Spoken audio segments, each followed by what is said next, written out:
The Morning Show from your local news leader. It's time for Friday Flicks, and today we're talking about two films that could not be more different. That's right. So joining us live in studio, our film critic Chuck KOPLINSKI will take a look at Rosaline and God's Creatures. So Chuck, which one of these do you think we should start with first? I like them both. Let's go with Rosaline, because that one ended up being a major, major surprise to me. And it was something I didn't realize I needed until I watched it. And there we see Minnie Driver. Minnie Driver is the nurse to Rosaline, and there's Caitlin Dever as Rosaline. And there's Romeo. You know the story of Romeo and Rosaline, right? Oh, yeah. No, you don't. You know Romeo and Juliet. Rosaline was Romeo's girlfriend before Juliet. Jeez. And this is her story. And there you see Bradley Whitford as her dad, who wants to marry her off to this guy, Dario. Well, she wants nothing to do with him. She's still besought with Romeo. And Dario takes her out on a little boat trip. Well, that boat trip happens to coincide with that masquerade ball that she's late to. Romeo meets Juliet, and it's all over. And there you see Juliet, played by Isabella Merced, who was Dora the Explorer in the live-action film. And Rosaline decides she's going to sabotage this relationship. Takes her out drinking, hoping she'll meet some other guy.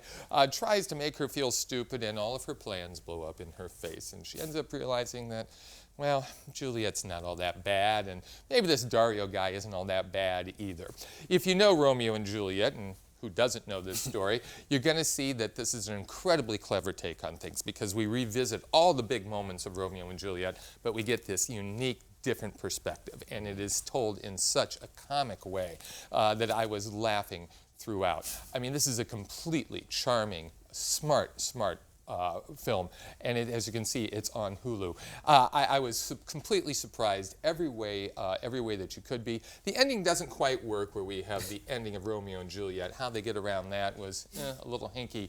But make sure you sit through the credits, because they address a concern that people have always had about Romeo and Juliet, being after that initial attraction's over, what are they going to talk about exactly? Right. Yeah, that's a problem. Big question there. Yeah, so this is one for the whole family. Like I say, sit home on a cold night, turn on Hulu, Rosaline.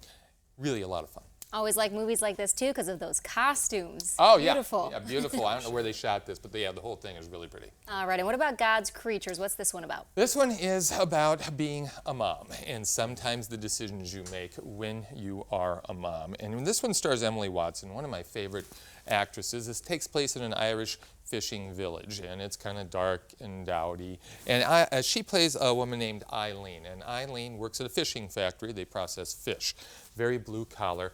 And Eileen's son comes home, played by Paul Mescal. His son's name is Brian. Brian's been gone for a few years. There he is, and he just shows up out of the blue. He's always been the favorite, as opposed to the relationship she has with her daughter. Well, Brian comes in, has some problems with Dad, tries to work, tries to find his way, and then all of a sudden, the police call.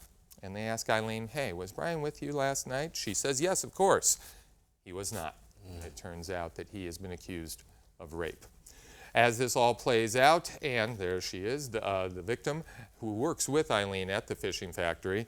As this all plays out and the mom gets to know a little bit more, she realizes that her son more than likely is guilty of what he's been accused of, and she is put between a rock and a hard place.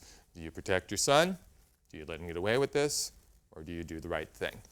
This is one of those that slowly creeps under your skin, and it's a movie that's called a slow burn, because it doesn't, it's not in a hurry.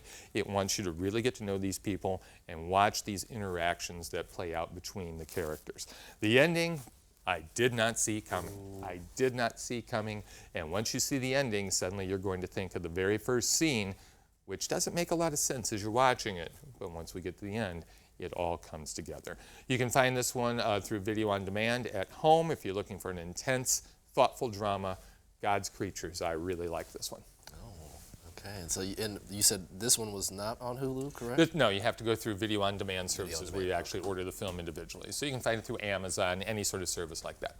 Now, I know that these two are completely different here, but if you had to go with one to watch first, maybe. First, the lighthearted one, I guess. Okay. Rosalind, go with that one first, put you in a good mood. And, yeah, and then the other one for another day. All right. Thanks so much for being here, Chuck. You bet.